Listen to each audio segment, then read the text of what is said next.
Bismillahirrahmanirrahim. Assalamualaikum warahmatullahi taala wabarakatuh. Alhamdulillahirabbil alamin wassalatu wassalamu ala asyrafil anbiya'i wal mursalin wa ala alihi washabbihi ajma'in. Wa na'udzu billahi min shururi anfusina wa min sayyiati a'malina. May yahdihillahu fala mudilla lahu wa may yudlil fala hadiya lahu. Asyhadu an la ilaha illallah wa asyhadu anna Muhammadan abduhu wa rasuluh.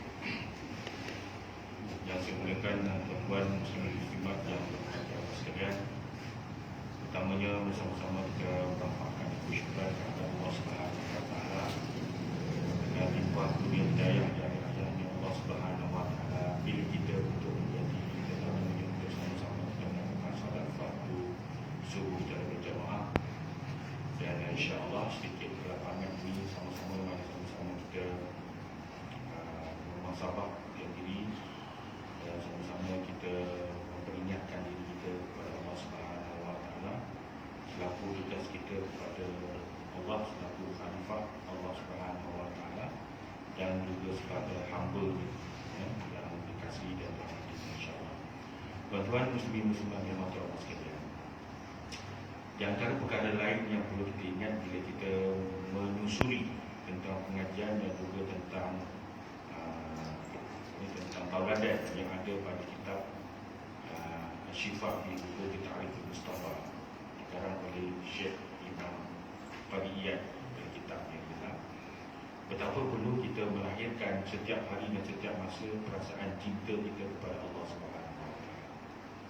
Cinta kita kepada Allah Subhanahu wa taala, cinta kita kepada Rasulullah sallallahu alaihi wasallam merupakan suatu perkara yang di mana sebagai umat manusia, sebagai hamba Allah, di mana perlu melahirkan perasaan cinta itu dengan meyakini dengan apa saja yang telah diturunkan dan dengan apa saja yang telah disampaikan oleh Rasulullah SAW. Banyak sekali perkara-perkara dan banyak sekali kisah-kisah dan banyak sekali beberapa penciptaan yang telah diterangkan oleh para ulama. Di antara ini ialah salah satu cerita yang dikembangkan dan juga ceritakan dalam kitab Syifa bi Ta'rif Mustafa, ialah kita bagaimana begitu kasih dan sayangnya sahabat Nabi Muhammad SAW kepada Rasulullah SAW. Kalau nak dibandingkan kita dengan para sahabat memang jauh lah ya. Para sahabat mereka ni pernah berjumpa dengan Rasulullah, tetapi kita ni yang begitu jauh yang tak dapat berjumpa dengan Rasulullah SAW, perlulah menetapkan kepada suatu pendirian dan satu keadaan di mana satu hari nanti kita mohon kepada Allah Subhanahu wa taala semoga kita ini menjadi umat Nabi yang disayangi dan juga umat Nabi yang akan diberikan syafaat oleh Allah Subhanahu wa taala bila kita dihisap dan juga bila kita diperhitungkan untuk nasib kita di padang mahsyar nanti. Saya teringat tuan-tuan satu kisah. Kisah ini berlaku kepada seorang sahabat yang bernama Juhainah. Juhainah ini merupakan salah seorang daripada umat Nabi Muhammad SAW. Dia ini dengan izin Allah Subhanahu wa taala dirakamkan dalam kitab bahawa menjadi salah seorang daripada umat Nabi Muhammad SAW yang paling terakhir yang akan masuk dalam syurga. Tuan-tuan, ini juga telah dikisahkan dalam kitab dan juga diperincikan oleh para ulama, menunjukkan bahawa adalah satu ketika nanti di mana apabila kita ini diperhitungkan di padang mahsyar nanti kepada apa yang kita buat, semuanya akan dinilai dan juga dihisab oleh Allah Subhanahu wa taala. Tetapi selagi mana kita meletakkan diri kita, perasaan cinta kita dan taat kita kepada Allah Subhanahu wa taala dan juga Rasulullah SAW, walau bagaimana banyak pun, walau bagaimana sengsara pun, walau bagaimana susah pun kita menjadi umat Nabi Muhammad SAW, selagi mana kita meletakkan kalimah tauhid asyhadu an la ilaha illallah wa asyhadu anna Muhammadar Rasulullah sebagai kalimah kita yang sering kita baca dan kita melakukan salat dan juga amalan kita seharian, insya-Allah Allah Subhanahu wa taala akan berikan kemuliaan dengan cara memasukkan kita ke dalam syurga Allah Subhanahu wa taala. Barangkali kita ini serba lemah, tuan-tuan. Kita ini serba lemah dan serba kekurangan. Kalau cerita pasal Juhainah ni merupakan seorang umat Nabi Muhammad SAW yang menjadi umat Nabi Muhammad SAW yang paling terakhir masuk dalam syurga. Dia mempunyai satu kisah, tuan-tuan. Kisah ini ialah satu ketika apabila sampai satu masa semua umat manusia di muka bumi Allah ini telah diperhitungkan, maka akan ada golongan yang masuk dalam syurga dan ada golongan yang akan masuk dalam neraka. Begitu kasihnya Nabi Muhammad SAW, dan pada ketika itu bersuruh Allah Subhanahu Wa Taala melalui malaikat Jibril, maka pada ketika itu apabila telah berlakunya umat Nabi Muhammad SAW yang begitu meletakkan ketahuan kepada Allah Subhanahu Wa Taala, kepada Rasulullah, cinta kepadanya, maka pada ketika itu Nabi Muhammad SAW akan meminta kepada malaikat Jibril untuk mencari mana-mana lagi umat Nabi Muhammad SAW yang masih ada dalam neraka untuk diberikan syafaat untuk masuk ke dalam syurga. Maka mencarilah Jibril alaihissalam dalam neraka, mencari. Akhirnya beliau terdengar ada seorang sahabat, ada seorang umat Nabi Muhammad SAW yang menyebutkan kalimah tasbih, takbir dengan tahmid. Subhanallah walhamdulillah wala ilaha illallah wallahu akbar. Dalam keadaan dia disiksa dalam neraka pun, tapi mulut dia akan menyebutkan Subhanallah walhamdulillah wala ilaha illallah wallahu akbar. Walaupun kalimah itu disebutkan dalam hati, tetapi gegaran yang ada pada kalimah tersebut menyebabkan malaikat Jibril ketika mana mencari umat Nabi Muhammad SAW terkesiwa dan menyatakan bahawa rupanya ada seorang lagi umat Nabi Muhammad SAW yang masih tertinggal, yang mungkin boleh dilihat walaupun sekelumit amalan dia merupakan amalan yang baik, yang mungkin menjadi asbab dia untuk masuk dalam syurga. Maka pada ketika itu Jibril mencari dalam neraka, mencari kepada umat Nabi Muhammad SAW yang terdengar pada kalimah tersebut. Maka pada ketika itu Jibril alaihissalam terus berjumpa dengan Allah Subhanahu Wa Taala. Wahai Allah Subhanahu Wa Taala, sesungguhnya dalam neraka masih ada umat Nabi Muhammad SAW yang belum dimasukkan dalam syurga.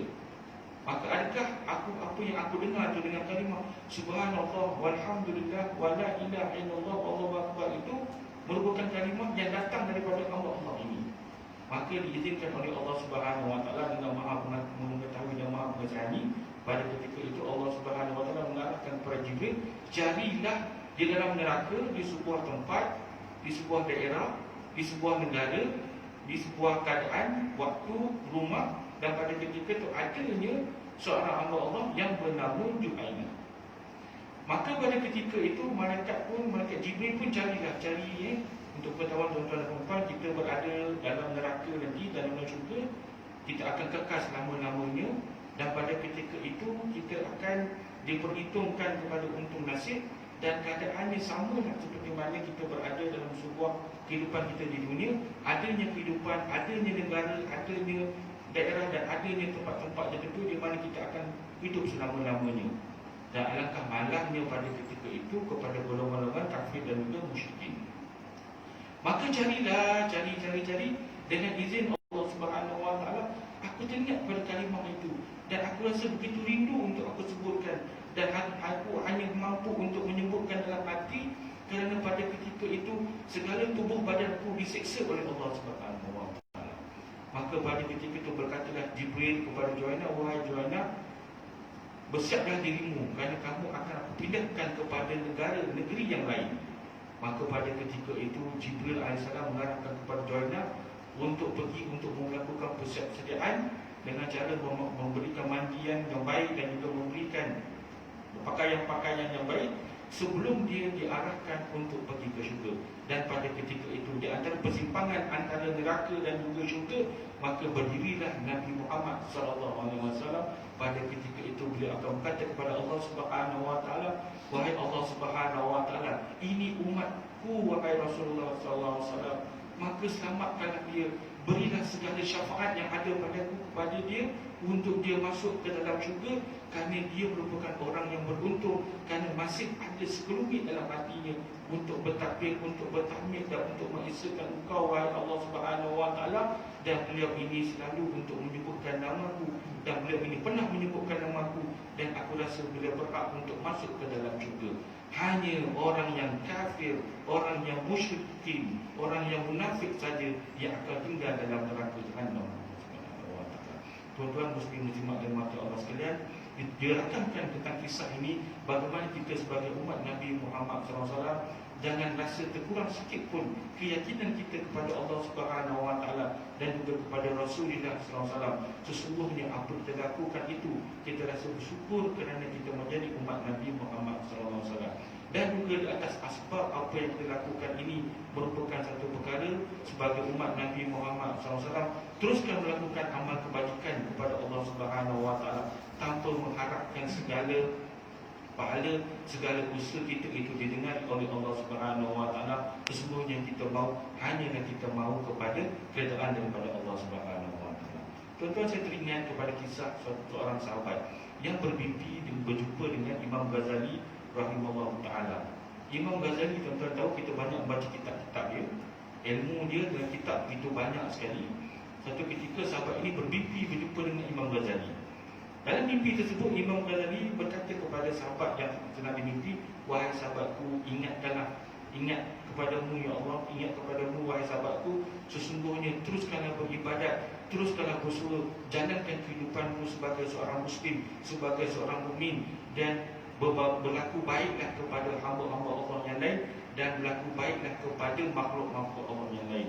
Maka ingin aku ceritakan kepadamu wahai sahabatku yang bermimpi berjumpa dengan aku pada hari ini, bahawa sesungguhnya aku telah ditanya oleh Allah Subhanahu wa taala ketika mana aku diperhitungkan untuk menjadi seorang sahabat-sahabat yang dimana digolongkan kepada golongan-golongan orang yang solihin, ialah adakah segala amalanku, segala pengajian yang aku buat, segala kitab yang telah aku tulis yang menjadi istifadah kepada umat Islam sehingga ke hari ini merupakan satu perkara yang membolehkan aku menjadi makhluk dan juga menjadi hamba Allah yang terpilih. Maka pada ketika itu Allah Subhanahu wa taala menyatakan, sesungguhnya aku tidak akan melihat kepada amalanmu, kepada usahamu, kepada apa yang telah kau lakukan dalam dunia ini, tetapi aku melihat kepada satu perkara yang kau lakukan di muka bumi Allah ini, walaupun perkara itu kecil, tetapi telah menyebabkan asbab engkau menjadi kalangan orang-orang yang solihin.